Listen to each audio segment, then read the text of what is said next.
Amici, sono ritornato dall'ospedale. Ieri sono andato al mio medico curante. Mi disse: Carmelo, subito preparo le carte e devi andare urgentemente all'ospedale. Il dottore telefonò subito all'ospedale, telefonò l'autovolante e subito mi hanno portato e mi hanno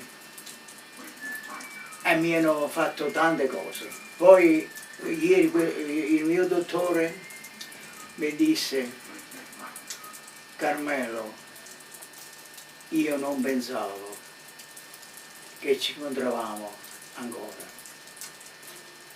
Dico: dottore, questo l'avevo capito anch'io, però credevo ancora alla mia vita.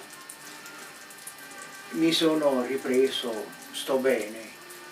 Non so se sono in grado a ringraziarvi tutte quelle belle parole che mi avete scritto su Facebook.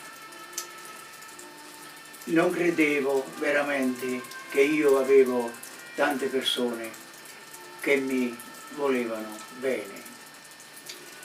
Non c'è un mondo pieno d'oro per riempire il mio cuore e non c'è una valigia piena di euro per riempire la mia anima e il mio cuore.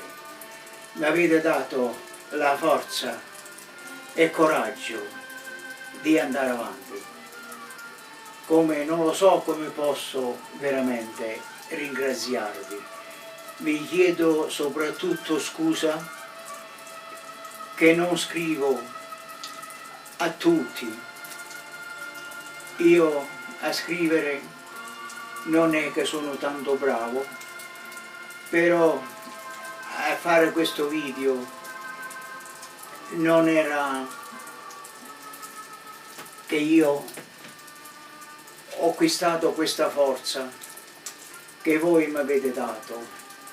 Vi devo dire la verità, io non mi commuovo facilmente, però voi veramente con quelle belle parole mi sono commosso e ho pianto.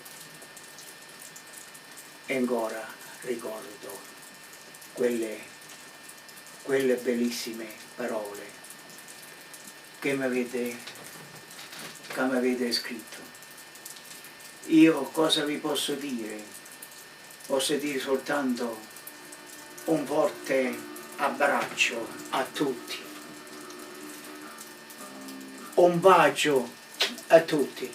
Come potrò dimenticare quelle belle parole che mi avete scritto? E grazie, spero un giorno possiamo incontrarci e sorridere ancora insieme. Per tanti anni ancora, grazie veramente con il cuore e con l'anima. Grazie.